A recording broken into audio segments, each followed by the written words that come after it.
মাছে ভাতে বাঙালি বলে কথা। প্রত্যেকদিন যে কোনো একবেলা মাছ না হলে যেন আমাদের চলেই না। আর মাছের প্রত্যেকদিন একঘেয়েমি পদ খেতে খেতে কিন্তু ভালো লাগে না। মাছের আইটেমে চাই আমরা ভিন্নতা। তো সেরকমই আজ একটা কাতল মাছের পেটের অংশ দিয়ে বানাবো ভিন্ন ধরনের একটি আইটেম।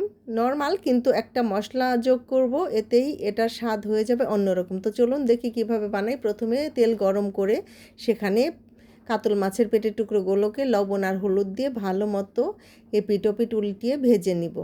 তারপর মাছগুলোকে তুলে নিয়ে সেই তেলেই দিয়ে দিব একটা মশলা।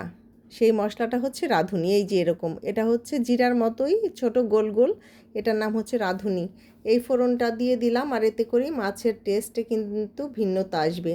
দিয়ে দিলাম বেশি করে পেঁয়াজ কুচি, ভালো মতো নেড়ে চেড়ে ভেজে নিব। এরপর দিয়ে দেবো একটু আদা রসুন বাটা, আর দিয়ে দেবো হলুদ গুঁড়া, মরিচ গুঁড়া, ধনে গুঁড়া আর ভাজা জিরা গুঁড়া।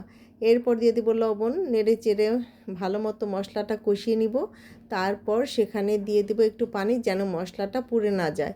এরপর দিয়ে দিব কাঁচামরিচ আর তেজপাতা। এগুলো দিয়ে নাড়াচাড়া করে ভাজা মাছগুলো দিয়ে দিব।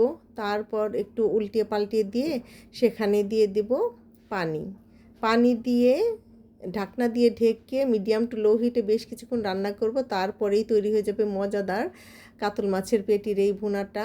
দারুণ! এই তো সার্ভিং ডিশে ঢেলে নিলাম। দারুণ একটা আইটেম, গরম গরম ভাতের সাথে এটার ঘ্রাণটা একটু অন্যরকম হয় রাঁধুনি ফোড়নে, এই জন্যই খেতেও কিন্তু অন্যরকম হয়।